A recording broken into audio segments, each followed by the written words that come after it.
You're easily replaceable, Devin said, leaning back in his chair with that infuriating half-smile.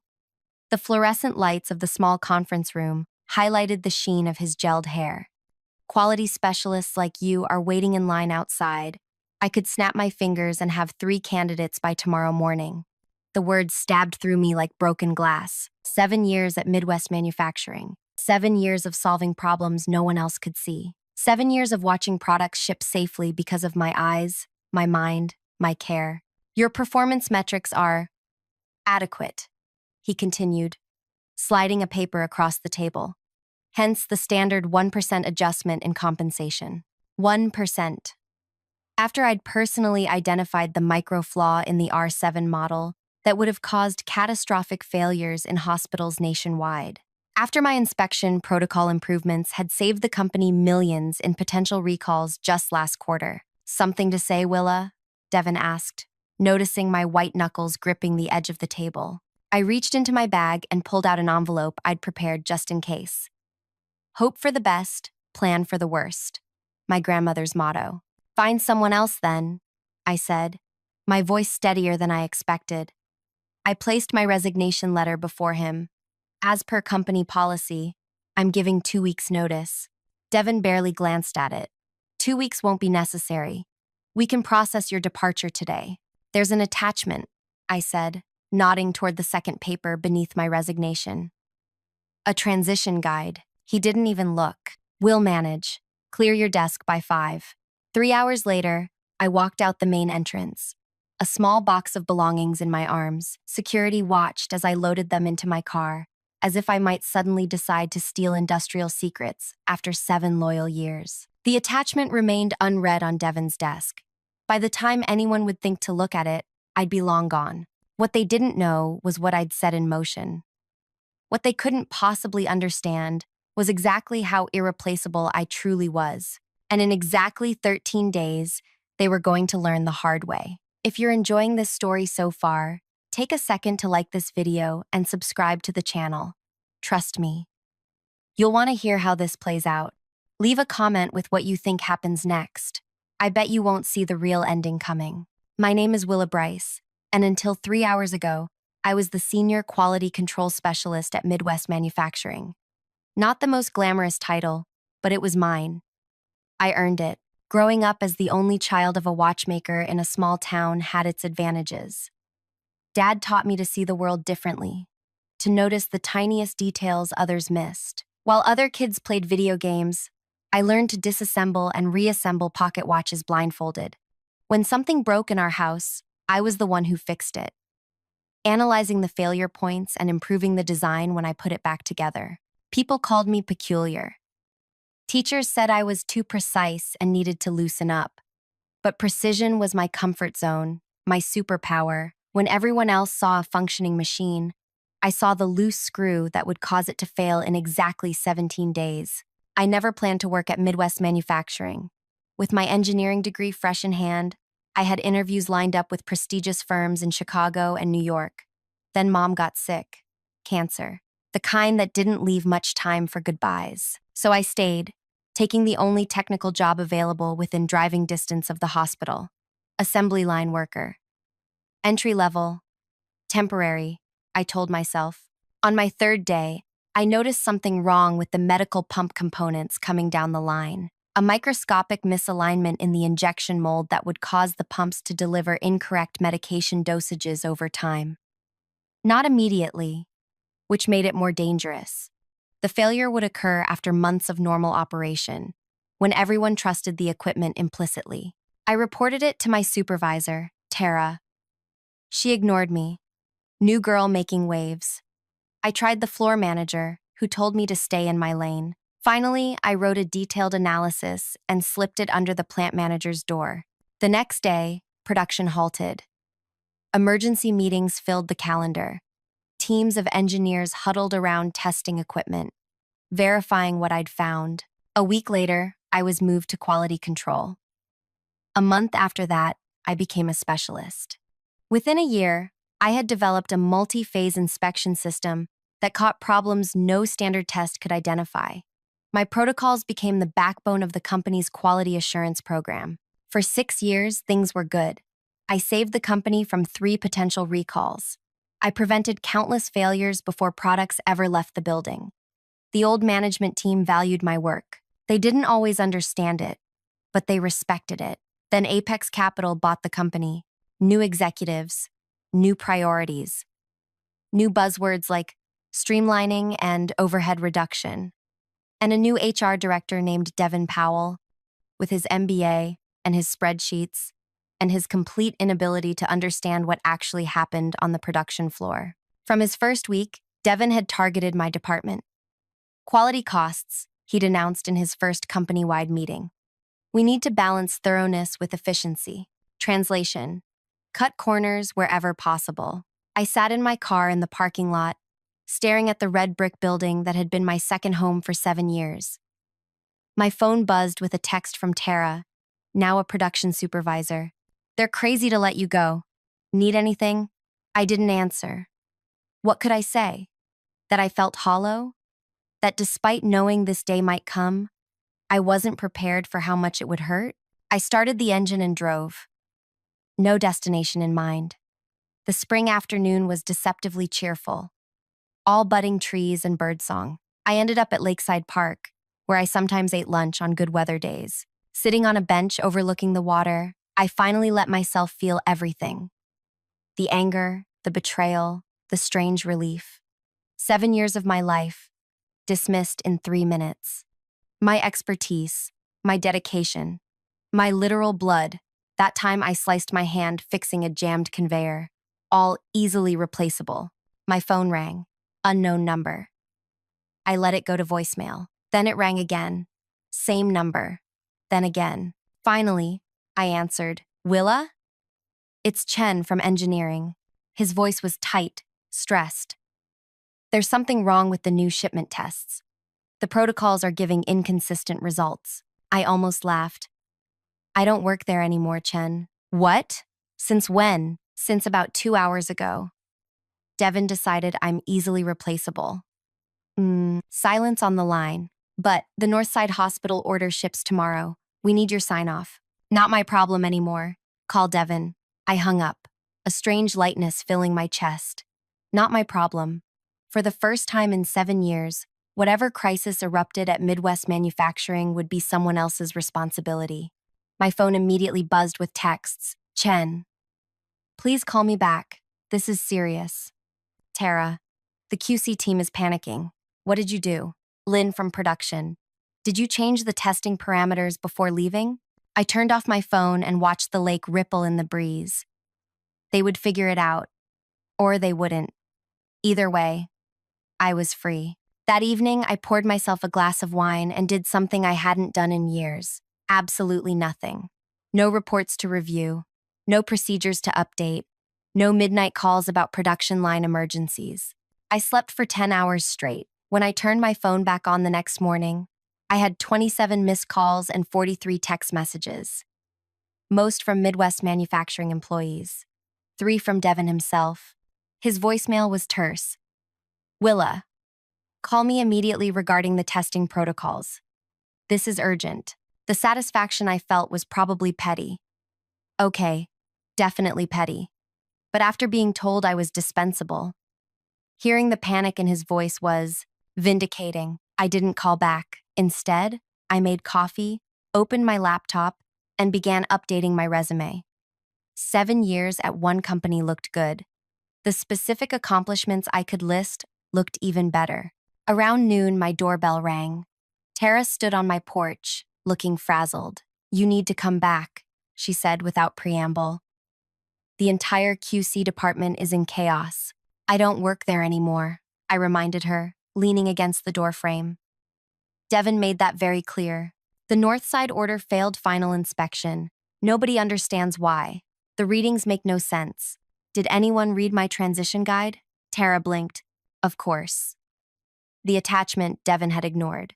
I left detailed instructions for whoever replaced me. It was attached to my resignation letter. Devin never mentioned any guide. He's been running around blaming the engineering team, who are blaming the production team, who are blaming the materials suppliers. I shrugged. Sounds like a management problem. "Willa, please." We've worked together for years. At least tell me what's happening with the testing equipment. I hesitated. Tara had always been decent to me, even when we disagreed. Nothing's wrong with the equipment, I said finally. The problem is that nobody else understands the inspection sequences. The system works fine if you follow the exact protocols I developed. Can you write them down or talk me through them? I did write them down. In the transition guide, Tara looked desperate. They're talking about recall contingencies, Willa. This could cost millions. For a moment, I wavered. These were medical devices. Devices that saved lives. Then I remembered Devon's smug face. You're easily replaceable. I offered 2 weeks to train my replacement, I said quietly. That offer was declined. Tara's phone buzzed. What? I asked. The backup testing also failed. They're stopping all shipments effective immediately. As she rushed back to her car, I closed my door and leaned against it, heart racing. The company that had discarded me was now facing exactly what I had prevented for 7 years. A quality crisis. I should have felt bad. Instead, I felt something stirring inside me. Something like power. My phone rang again. Devon. This time, I answered. We need you to come in, he said, his voice clipped. As a consultant. One day, standard contractor rate. I'm afraid I'm busy today, I replied, surprised at my own confidence. Tomorrow then, double the standard rate. I let the silence stretch uncomfortably long. I'll need to check my schedule, I finally said. I'll get back to you. I hung up before he could respond. 7 years of loyalty had earned me a 1% raise and a dismissive exit. 24 hours of absence had earned me a consulting offer at double rates. The realization crystallized something in my mind. A plan began to form, not just for tomorrow, but for the weeks and months ahead. They thought I was replaceable. I was about to prove just how wrong they were. And Devon Powell had no idea what was coming. That night, I dreamed of broken machines and Devon's face twisted in panic. I woke up, smiling. By morning, my phone showed 15 more missed calls. The production line had been shut down completely. An unprecedented move that cost the company tens of thousands for every idle hour. The transition guide remained unread on Devon's desk, buried under crisis management paperwork. I spent the day drafting polished versions of my resume and researching companies that might appreciate my particular skills. Around noon, my doorbell rang again. This time, it wasn't Tara. It was Alan Bennett, the company president. May I come in? He asked, standing awkwardly on my porch in his tailored suit, looking distinctly out of place in my modest neighborhood. I hesitated, then stepped aside. Alan had always been fair in our limited interactions. Before Apex Capital's takeover, he'd personally thanked me after I'd prevented the R7 model disaster. Coffee? I offered, leading him to my small kitchen table. Please. He looked exhausted, with dark circles under his eyes, and his usually immaculate silver hair slightly disheveled. As I prepared the coffee, he cleared his throat. I only learned about your departure yesterday evening. Interesting, I replied, keeping my tone neutral, since it happened 2 days ago. Devon didn't inform senior management until the production issues became impossible to hide. Alan accepted the mug I offered. Willa, I'll be direct. We need you back. As a consultant, for double the standard rate, I quoted Devon's offer. Alan winced. I'm not here to offer you a consulting position. I'm here to offer you your job back, with a significant adjustment to your compensation and title. He slid a folder across my table. Inside was an employment contract for Director of Quality Assurance, with a salary nearly triple my previous one. You'd report directly to me, Alan continued, complete authority over your department. And, he hesitated, Devon has been instructed to issue a formal apology. I sipped my coffee, letting the silence grow uncomfortable. What exactly is happening at the plant? I finally asked. Alan's professional composure cracked slightly. 3 failed inspections. Production completely halted. The North Side order, worth nearly $7 million, is in jeopardy. Nobody understands your quality verification system well enough to troubleshoot it. Did anyone read my transition guide? Alan blinked. What guide? I almost laughed. The attachment to my resignation letter. It contained detailed instructions for whoever took over my position. I've never seen any guide. Devin said you left without any knowledge transfer. Now I did laugh, a short, bitter sound. Of course he did. Is there a copy you could provide? Alan asked, leaning forward. I have one, I admitted. But I'm curious. What happens if I decline your offer? Alan set down his coffee mug with deliberate care. Conservatively, a recall of 6 months' worth of production, potential lawsuits, significant layoffs at the plant while we rebuild our quality protocols from scratch. The weight of his words hung in the air. Hundreds of people worked at that plant. People like Tara and Chen, who had always treated me with respect. People with families and mortgages and dreams. I need time to consider, I said. Alan nodded and stood. 24 hours. Please. He handed me his card with his personal cell number scrawled on the back. Call me directly with your decision. After he left, I sat at my kitchen table for a long time, staring at the employment contract. The salary was impressive. The title, validating. But something felt wrong about the whole situation. My phone buzzed with a text from an unknown number. This is Kelsey from accounting. Just heard what happened. Before you decide anything, you should know Devin's been telling everyone you sabotaged the QC systems before leaving. Thought you should know. I felt a cold fury building inside me. Sabotage? After 7 years of protecting that company from exactly that kind of disaster? I picked up my phone and dialed Alan's number. I'll come in tomorrow, I said when he answered. Not as an employee, as a consultant. 1 day only. Standard rate. Willa. Those are my terms. I'll help resolve the current crisis. After that, we can discuss future arrangements. A pause. Agreed. The next morning, I dressed with unusual care. Charcoal slacks, crisp white blouse. The good blazer I saved for special occasions. I swept my normally practical ponytail into a sleek chignon and applied makeup with precision. If I was walking back into that building, I would do it on my terms, looking nothing like the shell-shocked woman who had carried her personal items out in a box 3 days earlier. The security guard did a double take when I arrived, hastily checking his clipboard before waving me through. In the lobby, Alan was waiting with Tara and Jin from engineering. Thank you for coming, Alan said, extending his hand. The situation has escalated overnight. Where's my transition guide? I asked, ignoring his outstretched hand. Alan glanced at Tara, who shook her head. We've searched Devin's office, she said. It's not there. Convenient, I murmured. Let's see the production floor. The atmosphere in the facility was tense. Workers stood in clusters, talking in low voices. The usual rhythmic hum of machinery was absent, creating an eerie silence in a space designed to be in constant motion. The quality control lab was worse, a scene of barely controlled chaos. Technicians huddled around testing equipment, arguing about calibration settings. Sample products were scattered across every surface. In the center of it all stood Devin, issuing contradictory instructions to increasingly frustrated staff. He froze when he saw me. Willa, he managed, his expression a mixture of relief and wariness. Thank you for... I'm not here for you. I cut him off. I'm here for them. I gestured to the anxious technicians. Everyone except Devin. Gather around, please. The team assembled, their faces showing various degrees of desperation. I recognized most of them, had trained many personally.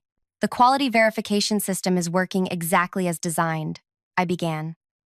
The problem isn't the equipment, it's the sequence. For the next hour, I walked them through the basic principles of my inspection protocol. Not the complete system, just enough to get the critical Northside order tested and shipped. I answered questions, corrected misunderstandings, and watched as comprehension gradually replaced confusion on their faces. By noon, they had successfully run the first batch of tests. By 2, the Northside order had passed inspection and was being prepared for shipping. Devin hovered at the edges of these sessions, attempting to look involved while contributing nothing. Each time he tried to interject, I deliberately turned my back to him, focusing on the technicians who were actually doing the work. At 3 o'clock, Alan called me to his office. You've saved us from disaster, he said, genuine gratitude in his voice. The board has authorized me to make you an offer significantly above what we discussed yesterday. He named a figure that made my eyebrows rise. With full departmental authority, he added, and a seat on the executive committee. I leaned back in my chair. And Devin? Alan hesitated. He's valuable in other areas of HR, so he stays, with a formal reprimand in his file, and he'll have no authority over your department. I nodded slowly, as if considering the offer. May I use your computer for a moment? Surprised, Alan turned his monitor toward me. I typed quickly, accessing my personal cloud storage. I printed 2 copies of a document, handing one to Alan. This is my transition guide, the one I attached to my resignation letter. Alan skimmed the detailed 20-page document, his expression growing increasingly troubled. This would have prevented everything that happened this week. Yes, and you say Devin had this? It was attached to my resignation letter. He chose not to share it. Alan's face hardened. He pressed his intercom. Send Devin Powell to my office immediately. While we waited, I gathered my belongings. You're leaving? Alan asked, surprised. My consulting day is nearly over. But we haven't concluded our discussion about your return. I smiled faintly. I'll be in touch with my decision tomorrow. Devin arrived just as I was preparing to leave.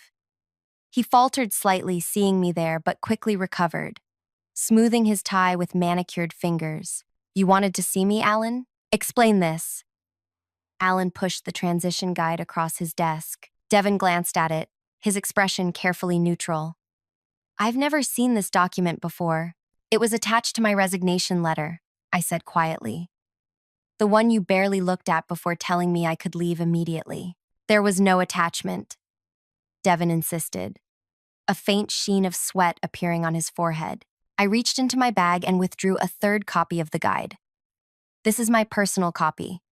Note the timestamp on the digital signature, created 3 days ago, before I resigned. Devin's face flushed. I never received this. So you're suggesting I'm lying? I asked, my voice dangerously soft. I'm saying there's been a misunderstanding. Alan had been watching this exchange with growing displeasure. A misunderstanding that nearly cost us millions, that risked our relationship with our largest client, that shut down production for 3 days. Devin swallowed hard. I followed standard separation protocols. By failing to notify senior management of a key employee's departure for over 24 hours, Alan's voice had taken on a steely quality I'd never heard before. By telling the accounting department she sabotaged our systems, Devin paled. I never. Save it, Alan snapped. We'll continue this discussion privately. He turned to me. Willa, please reconsider our offer. The company needs you. I nodded noncommittally and walked out, feeling Devin's eyes burning into my back. In the parking lot, I sat in my car for several minutes, processing what had just happened. The satisfaction I'd expected to feel was muted, complicated by seeing the genuine distress of former colleagues I respected. My phone buzzed with a text from Tara. Whatever you decide, you showed everyone who's really irreplaceable today. On the drive home, I considered my options. Alan's offer was generous. The vindication of seeing Devin squirm had been satisfying. The easiest path would be to accept the promotion, return triumphant, and lord my new authority over Devin until he eventually left. But something about that scenario felt hollow, incomplete. At a stoplight, my phone rang. Unknown number. Is this Willa Bryce? A woman's voice asked when I answered. Yes. Who's this? My name is Zoe Cantrell. I'm the Vice President of Operations at Precision Medical Devices. Your name came up in a conversation with one of our suppliers yesterday. I understand you might be between opportunities right now. I felt a flicker of interest. That's correct. I'd like to discuss a potential position with our company. Would you be available for dinner this evening? The light turned green. I pressed the accelerator, a new possibility taking shape in my mind. I'm available, I said. Where and when? By the time I arrived at Riverside Bistro to meet Zoe, I had done my research.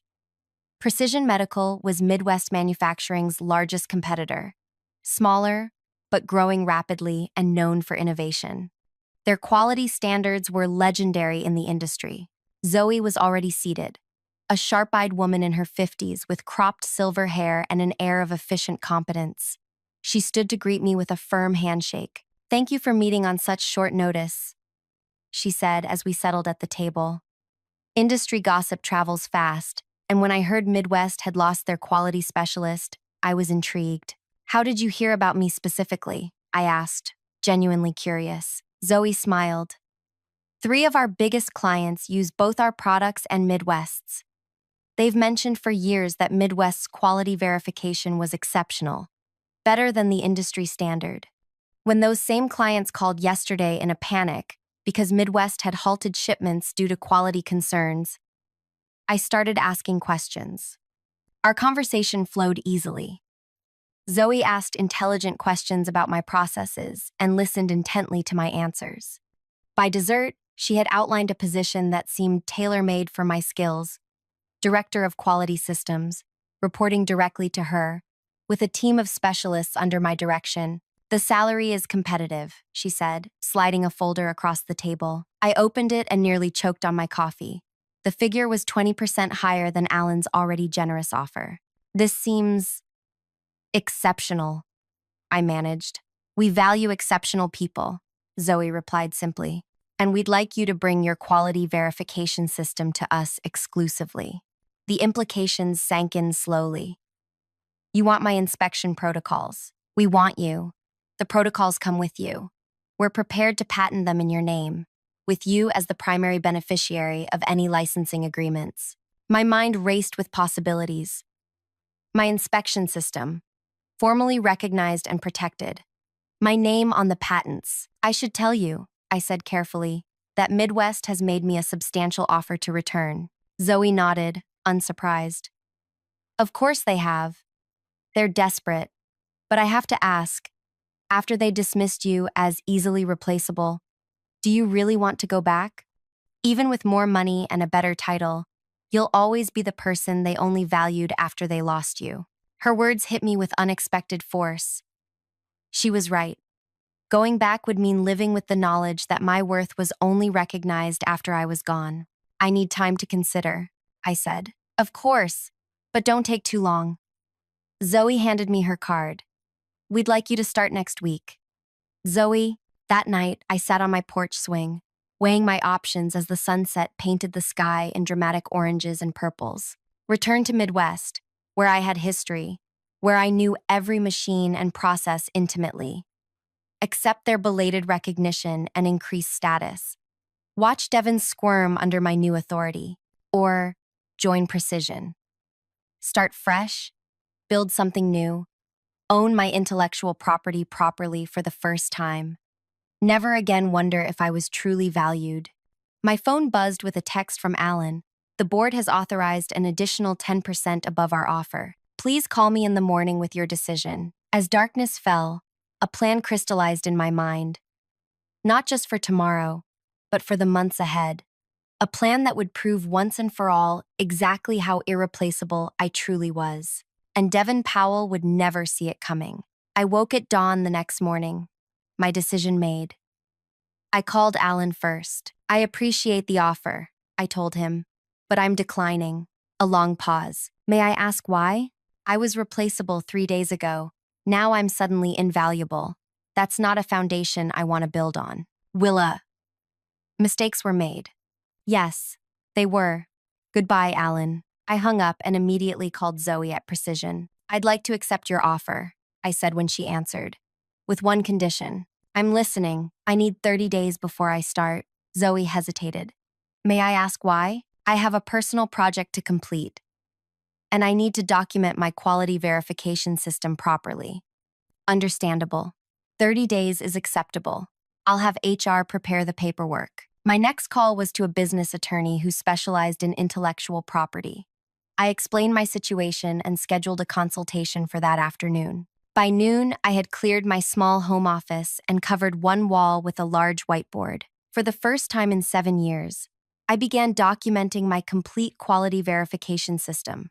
Not the simplified version I had shown the technicians yesterday, but the full, a complex methodology I had developed through years of observation and refinement. Every sequence, every calibration setting, every checkpoint and failsafe, all the knowledge I had kept primarily in my head, sharing only the operational basics with the QC team at Midwest. The attorney, Melinda, arrived promptly at 2. I explained my situation while she took careful notes. So, you developed this quality verification system while employed at Midwest Manufacturing, she clarified. Yes, but it wasn't part of my job description. I was hired as a line worker and later promoted to quality control. Creating a new inspection methodology wasn't in my contracted duties. Melinda considered this. That creates an interesting gray area. Did you ever sign an intellectual property agreement?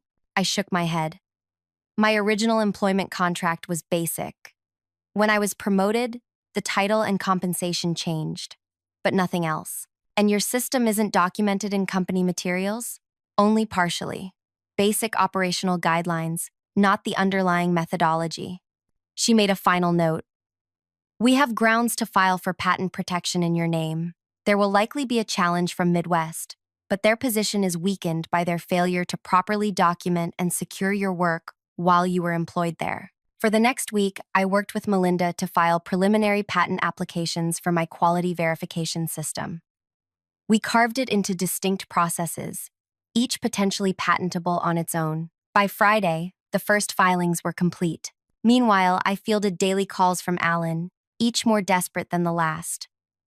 I let most go to voicemail, but answered one on day 6. The production line is still down, he said without preamble. We've brought in 3 consultants. None can fully replicate your process. That's unfortunate, I replied, keeping my voice neutral. Name your price, Willa. Whatever it takes. It's not about the money, Alan. Then what is it about? I considered how to answer. Respect. Recognition. Understanding that some people aren't as replaceable as they might seem. He seized on this. We recognize that now. The board is prepared to offer you a vice presidency. Too late, I said simply, and hung up. On day 9, Tara texted me. Devin's been demoted. Now working in the records department in the basement. I smiled at that, but didn't reply. On day 12, my doorbell rang.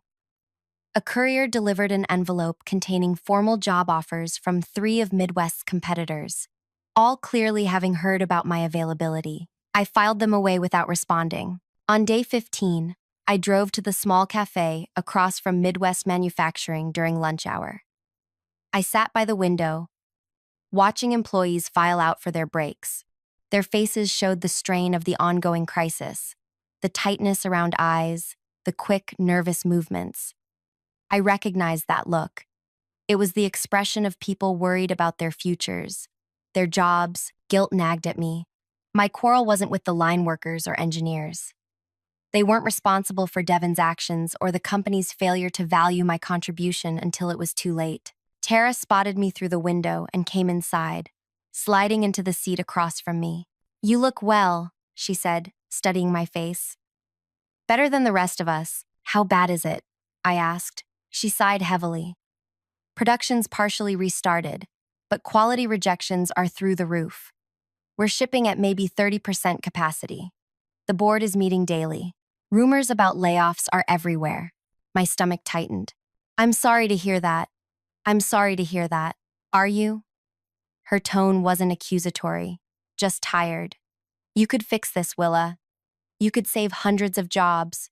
That's not my responsibility anymore. Maybe not. But these people have families, mortgages.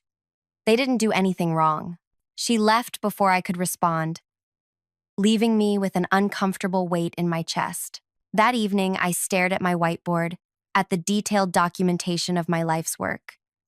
Was I punishing the wrong people? Was my revenge against Devin and the company that undervalued me hurting innocent bystanders? I called Zoe. I have a hypothetical question, I said when she answered. If I were to license my quality verification system to other companies while working for Precision, would that be acceptable? A thoughtful pause. Ordinarily no, but in your case, it might be arranged. Under certain conditions.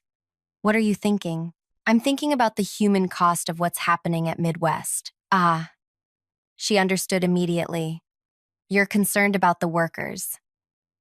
Yes, a limited licensing arrangement might be possible. But Willa, don't give away what you've earned. Whatever you decide, make sure it's on your terms. Her words stayed with me as I formulated the next phase of my plan. On day 17, I called Alan and requested a meeting.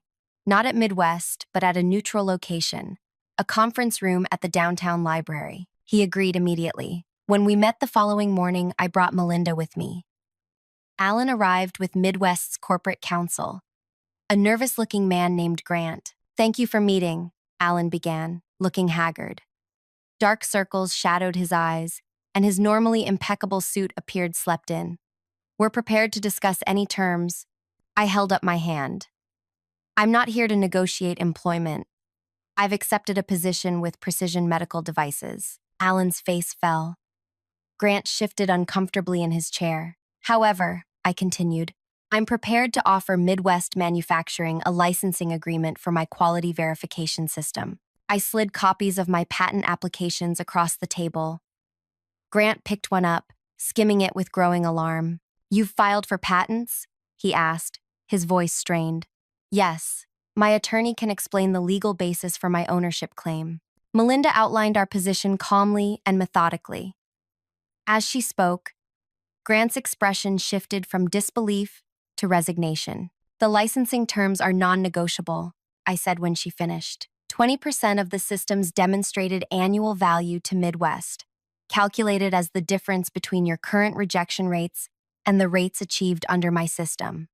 Initial term of 5 years, renewable at my discretion." Alan looked stunned. "That could be millions." "Yes, it could. The board will never agree." I gathered my papers. "Then I wish you luck finding another solution." "Wait," Alan said quickly. "What about the workers? The people who depend on those jobs?" I met his gaze steadily. "That's why I'm offering a license at all, instead of simply walking away. But I won't undervalue my work again. 20% is fair. It's your choice." As we left the meeting, Melinda smiled.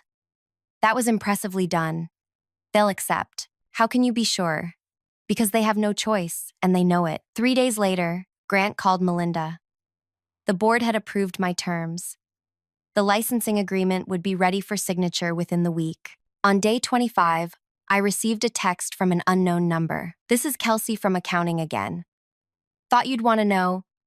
Devin's been assigned to administer your licensing payments. He's furious but can't refuse the assignment." I laughed out loud at the perfect poetry of it. The man who had deemed me easily replaceable would now spend his days calculating and processing payments that recognized my irreplaceable value.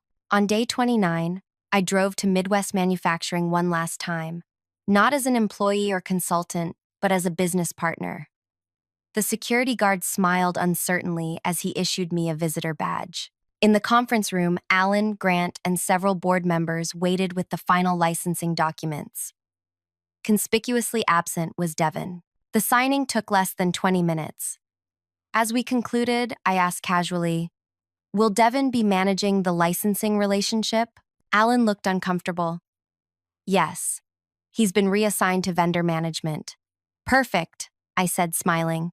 "I look forward to our quarterly reviews." As I walked through the production floor toward the exit, I saw the line workers watching me curiously. Production had resumed at partial capacity, with the first implementation of my licensed system underway. Near the quality control lab, I spotted Tara supervising a testing sequence. She approached me, arms folded. "So, you found a way to help without coming back." It seemed like the best solution for everyone. She studied me for a moment, then nodded slowly. "The company underestimated you in every possible way, didn't they?" "They did." "Will you be back to oversee the implementation?" "No, the documentation is comprehensive, and I start my new job on Monday." Tara extended her hand. "Good luck, Willa, and thank you for not burning it all down." "You could have." I shook her hand, surprised by the sudden tightness in my throat. "Take care of them," I said, nodding toward the workers on the line. "I will." As I walked to the main exit, a familiar figure emerged from a side corridor. "Devin, carrying a stack of folders, his formerly pristine appearance now rumpled and harried. He froze when he saw me. For a moment, we just looked at each other. I saw the recognition in his eyes, the dawning understanding of exactly how thoroughly he had misjudged me. "Hello, Devin," I said pleasantly. "I understand we'll be working together on the licensing agreement." He swallowed hard. "Yes, that's correct. I look forward to our first quarterly review. I'll need detailed reports on implementation progress, quality metrics, and of course, accurate calculations of the licensing fees." "Of course," he muttered. "You'll find all the instructions in the documentation. I'm sure someone as capable as you won't have any trouble following them." His face flushed at the deliberate echo of his dismissive attitude toward me. "One more thing," I added, unable to resist the final twist of the knife. "Do you remember what you said to me during my last performance review?" He looked away. "I said many things. You said I was easily replaceable. That quality specialists like me were waiting in line outside." I stepped closer, lowering my voice.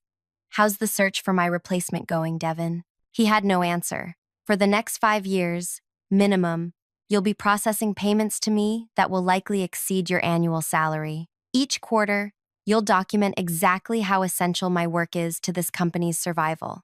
And every time you sign one of those reports, I want you to remember what you said to me in that conference room."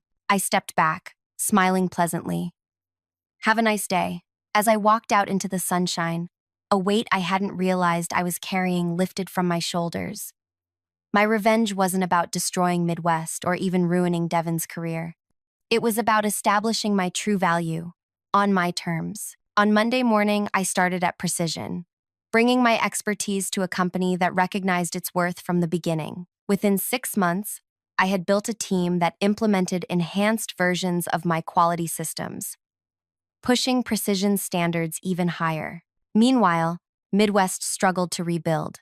Their products shipped again, but at reduced capacity and higher costs, 20% of which came to me quarterly in checks signed by Devin Powell. By year's end, Precision had captured 15% of Midwest's market share. Analysts pointed to our superior quality controls as the differentiating factor. My patents were approved, cementing my professional reputation and financial security. At the industry's annual conference, I ran into Alan. He looked aged beyond the single year that had passed. "You could have destroyed us," he said quietly during a break between sessions. "That was never my goal." "What was your goal then?" I considered the question carefully. "To be valued appropriately. To never again be considered easily replaceable." He nodded slowly. "Mission accomplished, I'd say." Devin submits his quarterly reports on your licensing agreement with remarkable thoroughness. I think it's the only part of his job he actually fears getting wrong. I smiled at that. The perfect punishment for the man who had dismissed my precision and attention to detail. Being forced to apply those same qualities to calculating my value, quarter after quarter, year after year. Sometimes the most satisfying revenge isn't destroying your enemies. It's forcing them to acknowledge your worth, over and over again, while you move forward into something better. As for me, I'm no longer worried about being replaceable. I've built something that speaks for itself, a legacy of quality that bears my name and my patents. My systems protect patients in hospitals across the country. My team at Precision treats me with the respect I've earned. And every 3 months, I receive a reminder of how wrong Devin was, in the form of a check that grows larger each quarter, as the licensing terms capture the true value of what I created. That's the thing about being irreplaceable. Once you truly understand your worth, no one can ever take it away from you again. If this story resonated with you, I'd love to hear about a time when someone underestimated your value and how you proved them wrong. Hit the like button if you've ever wanted to show someone exactly how irreplaceable you really are, and subscribe for more stories about getting the recognition you deserve. Remember, sometimes the best revenge isn't just walking away. It's succeeding so spectacularly that they never forget what they lost.